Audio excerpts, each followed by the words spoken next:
సాయినాథాయ నమః. శ్రీ సాయి సచ్చరిత్రము. ఇప్పుడు మీరు వింటున్నది 7వ అధ్యాయము. సాయిబాబా హిందూ అన్నచో వారు మహమ్మదీయుని వలె కనిపించడివారు.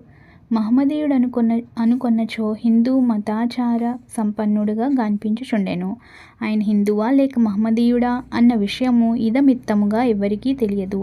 బాబా శాస్త్రోక్తముగా హిందువుల శ్రీరామనవమి ఉత్సవం జరుపుచుండెను. అదే కాలమందు మహమ్మదీయుల చందనోత్సవం జరుపుటకు అనుమతించెను.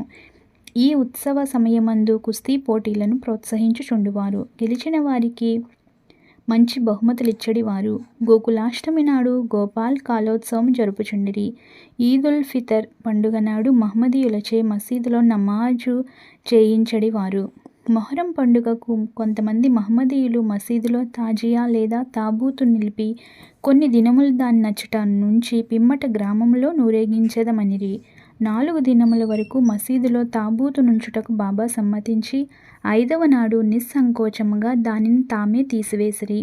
వారు మహమ్మదీయులన్నచో హిందువులకు వలె వారి చెవులు కుట్టబడి ఉండెను. వారు హిందువులన్నచో సుంతిని ప్రోత్సహించడివారు. బాబా హిందువైనచో మసీదు నందేలయుండును, మహమ్మదీయుడైనచో దునియను అగ్నిహోత్రము నేల వెలిగించి ఉండువారు. అదియేగాక తిరుగలితో విసురుట, శంఖమూదుట, గంట వాయించుట, హోమము చేయుట, భజన, అన్న సంతర్పణ, అర్ఘ్యపాద్యాదులతో పూజలు మొదలగు మహమ్మదీయ మతమునకు అంగీకారము కాని విషయములు మసీదులో జరుగుచుండెను. వారు మహమ్మదీయులైనచో కర్మిష్ఠులకు సనాతనాచార పరాయణులైన బ్రాహ్మణులు వారి పాదములపై సాష్టాంగ నమస్కారములెట్లు చేయుచుండెడివారు. వారి ఏ తెగవారని అడుగబోయిన వారెల్లరూ వారిని సందర్శించిన వెంటనే మూగలగుచు పరవశించుచుండిరి. అందుచే సాయిబాబా హిందువో మహమ్మదీయుడో ఎవరునూ సరిగా నిర్ణయించలేకుండిరి. ఇది ఒక వింత కాదు. ఎవరైతే సర్వమును త్యజించి భగవంతుని సర్వస్య శరణాగతి ఒనరించెదరో వారు దేవునితో ఐక్యమైపోయెదరు. వారికి దేనితో సంబంధము గాని భేదభావము గాని ఉండదు. వారికి జాతి మతములతో ఎట్టి సంబంధము లేదు. సాయిబాబా అట్టివారు. వారికి జాతులందు వ్యక్తులందు భేదము గాన్పించకుండెను. ఫకీరులతో కలిసి బాబా మత్స్య మాంసములు భుజించుచుండెను. వారి భోజన పళ్ళెంలో కుక్కలు మూతి పెట్టినను సణుగువారు కారు. శ్రీ సాయి అవతారం విశిష్టమైనది, అద్భుతమైనది. నా పూర్వ సుకృతముచే వారి పాదముల చెంత కూర్చున్న భాగ్యము లభించినది. వారి సాంగత్యము లభించుట నా అదృష్టము. వారి సన్నిధిలో నాకు కలిగిన ఆనందోల్లాసములు చెప్పనలవి కానివి. సాయిబాబా నిజముగా శుద్ధానంద చైతన్యమూర్తులు. నేను వారి గొప్పతనమును విశిష్టతను పూర్తిగా వర్ణించలేను. ఎవరి వారి పాదములను నమ్మెదరో వారికి ఆత్మానుసంధానము కలుగును. సన్యాసులు, సాధకులు, ముముక్షువులు తదితరులు అనేక మంది సాయిబాబా వద్దకు వచ్చడివారు. బాబా వారితో కలిసి నవ్వుచూ సంభాషించుచు సంచరించుచున్నప్పటికీ వారి నాలుకపై అల్లా మాలిక్ అను మాట ఎప్పుడూ నాట్యమాడుచుండెడిది.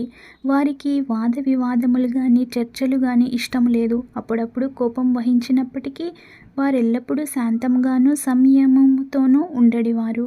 ఎల్లప్పుడూ పరిపూర్ణ వేదాంత తత్వమును బోధించుచుండువారు. ఆఖరు వరకు బాబా ఎవరో ఎవరికీ తెలియనే లేదు. వారు ప్రభువులను, భిక్షుకులను ఒకే రీతిగా ఆదరించిరి. అందరి అంతరంగములందు గల రహస్యములన్నీ బాబా ఎరింగెడివారు. బాబా ఆ రహస్యములను వెలిబుచ్చగనే అందరూ ఆశ్చర్యమగ్నులగుచుండిరి. వారు సర్వజ్ఞులైనప్పటికీ ఏమియూ తెలియని వాని వలె నటించుచుండిరి. సన్మానములన్నచో వారికేమాత్రము ఇష్టము లేదు. సాయిబాబా నైజమట్టిది.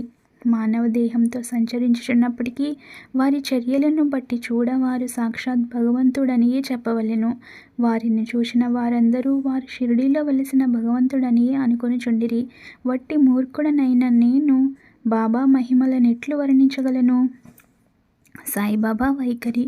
షిరిడీ గ్రామంలోనున్న శని, గణపతి, పార్వతీ, శంకర, గ్రామదేవత, మారుతి మొదలగు దేవాలయములన్నిటినీ తాత్యా పాటిల్ ద్వారా బాబా మరమ్మత్తు చేయించెను. వారి దానగుణము ఎన్నదగినది.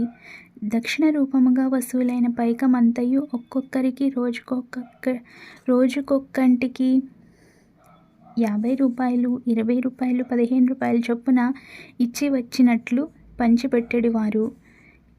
ఇచ్చ వచ్చినట్లు పంచిపెట్టెడివారు. బాబాను దర్శించిన మాత్రమున ప్రజలు శుభములు పొందేవారు.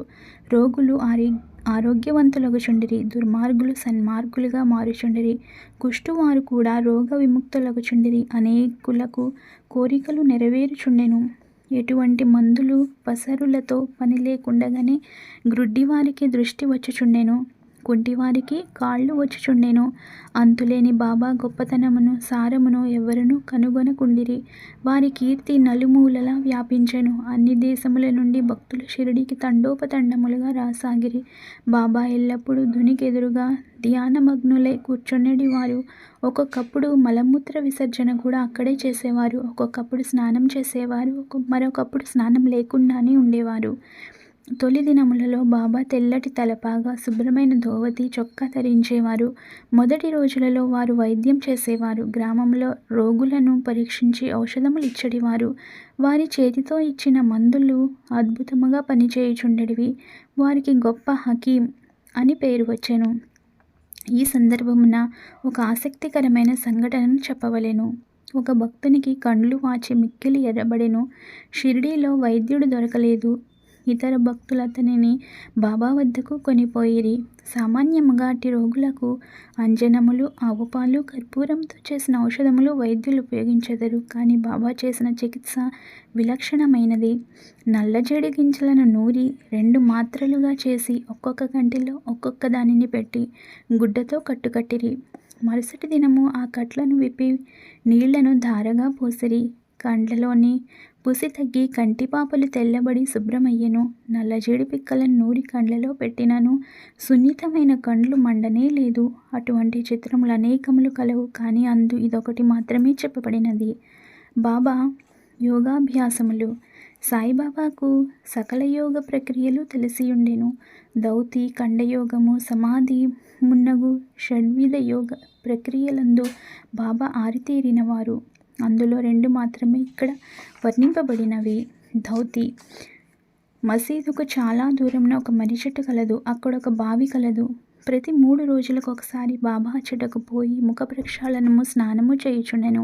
ఆ సమయంలో బాబా తన ప్రేవులను బయటికి వెడలగ్రక్కి వాటిని నీటితో శుభ్రపరిచి ప్రక్కనున్న నేరేడు చెట్టుపై ఆరవేయుట షిరిడీలోని కొందరు కండ్లారా చూచి చెప్పిరి. మామూలుగా దౌతి అనగా 3 అంగుళముల వెడల్పు, 22.5 అడుగుల పొడవు గల గుడ్డను మృంగి కడుపులో అరగంట వరకు ఉండనిచ్చి పిమ్మట తీసెదరు. కానీ బాబా చేసిన దౌతి చాలా విశిష్టము, అసాధారణమైనది. ఖండయోగము. బాబా తన శరీర అవయవములన్నీయు వేరుచేసి మసీదునందు వేరువేరు స్థలములలో విడిచిపెట్టువారు. ఒకనాడొక పెద్ద మనిషి మసీదుకు పోయి బాబా అవయవములు వేరువేరు స్థలములందు పడియుండుట చూచి భయకంపితుడై బాబాను ఎవరో కూనీ చేసిరనుకొని గ్రామ మున్సిపు వద్దకు పోయి ఫిర్యాదు చేయ నిశ్చయించుకొనెను. కానీ మొట్టమొదట ఫిర్యాదు చేసిన వానికి ఆ విషయం గూర్చి కొంచెమైనా తెలిసియుండునని తననే అనుమానించెదరని భయపడి ఊరుకొనెను. మరుసటి దినమతడు మసీదుకు పోగా బాబా ఎప్పటి వలె హాయిగా కూర్చునియుండుట చూచి ఆశ్చర్యపడెను. ముందు దినము తాను చూచినదంతయు భ్రాంతి అనుకొనెను. చిరుప్రాయం నుండి బాబా వివిధ యోగ ప్రక్రియలు చేయుచుండెను. వారి యోగస్థితి ఎవరికిని అంతుపట్టనిది. రోగుల వద్ద నుంచి డబ్బు పుచ్చుకొనక ఉచితముగా చికిత్స చేయుచుండిరి. ఎందరో పేదలు, వ్యధార్థులు వారి అనుగ్రహం వల్ల స్వస్థత పొందిరి. నిస్వార్థముగా వారు చేయు సత్కార్యముల వల్లనే వారికి గొప్ప కీర్తి వచ్చెను.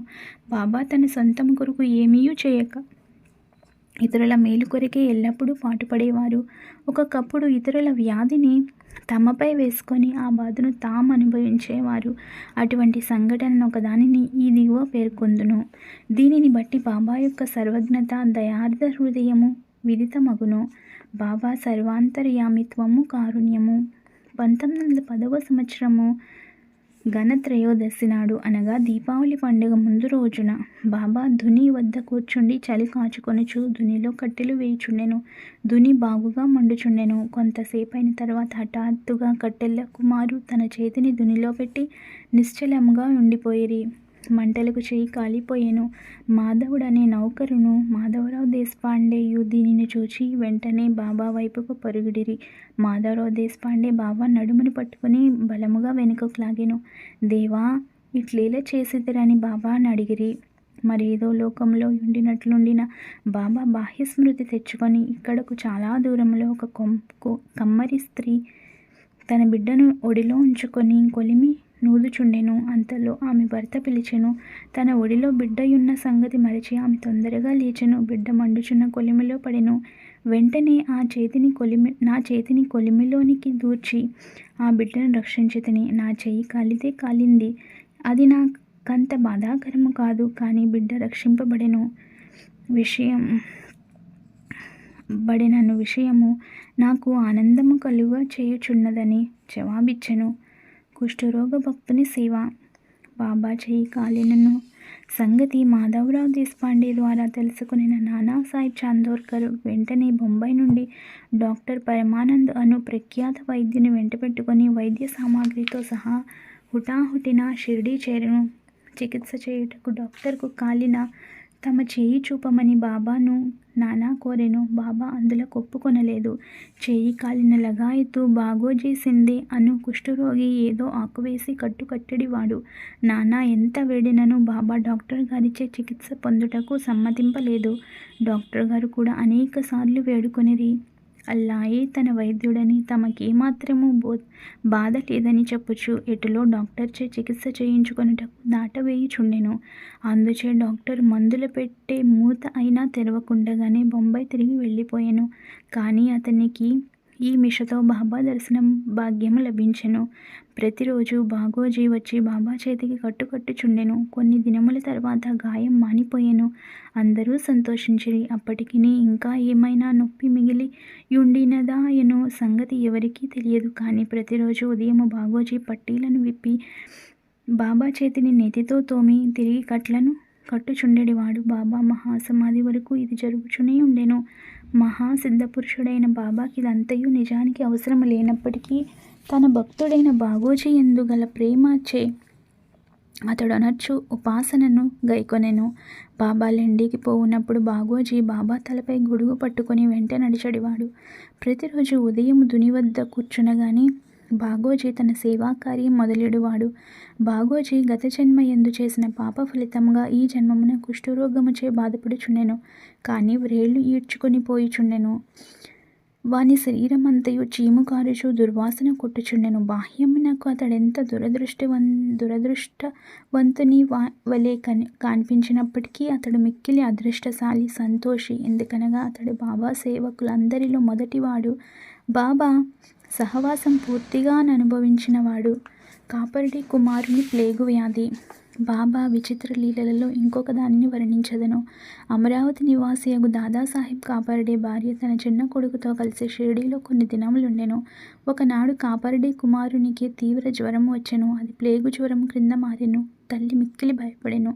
షిరిడీ విడిచి అమరావతి పోవలననుకుని సాయంకాలం బాబా బూటివాడ వద్ద కూర్చుచున్నప్పుడు వారిని సెలవు అడుగబోయెను. గద్గద కంఠముతో తన చిన్న కొడుకు ప్లేగుతో పడి ఉన్నాడని బాబాకు చెప్పెను. బాబా ఆమెతో దయతో మృదువుగా ఇట్లనెను, ప్రస్తుతము ఆకాశం మబ్బు పట్టి ఉన్నది. కొద్దిసేపట్లో మబ్బులన్నీ చెదిరిపోయి ఆకాశం నిర్మలమగును. అట్లనుచు బాబా కఫ్నిని పైకెత్తి చంకలో కోడి గ్రుడ్లంత పరిమాణము గల 4 ప్లేగు పొక్కులను చూపుచూ, నా భక్తుల కొరకు నేనెట్లు బాధపడెదనో చూడుము, వారి కష్టములన్నీ నావే.